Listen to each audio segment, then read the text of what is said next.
ભલે ઉતારે, ઓલના કૂતરા પણ એનો હતો.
સીતારામ, જય શ્રી કૃષ્ણ, જય માતાજી. તો વધુ એક ભગીરથ સેવાના કાર્યમાં આપણે આવી ગયા છીએ શાંતિદૂત મહિલા વૃદ્ધાશ્રમની અંદર, જ્યાં મહિલાનો વૃદ્ધાશ્રમ છે એને જમાડવા માટે આપણે સેવા માટે આવ્યા છીએ.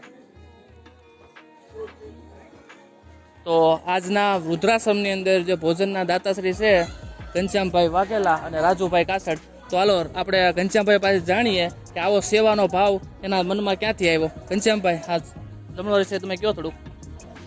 જય શ્રી કૃષ્ણ સૌ લોકને, ભાઈઓ અને બહેનો અને માતાઓ.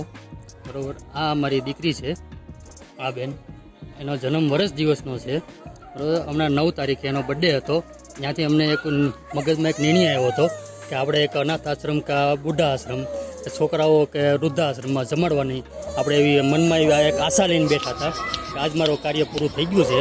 અને રાજેશભાઈ અમારા જીતુભાઈ કાછડ એ અમારા પાર્ટનર છે પીરસ જમાડવામાં વતન. અને એને કીધું કે અડધો ખર્ચો હું પણ આપીશ અને તમે પણ અડધો ખર્ચો આપો. અમે બે સગા શાળા બનાવી છે. જય હિન્દ.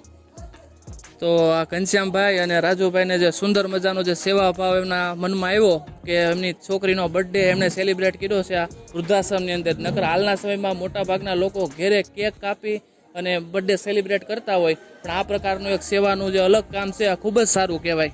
તો ભગવાન દ્વારકાધીશ આમના પરિવારને વધારેમાં વધારે સુખ, સંપત્તિ અને સમૃદ્ધિ અને સ્વસ્થ રાખે એવી પ્રાર્થના. જય દ્વારકાધીશ.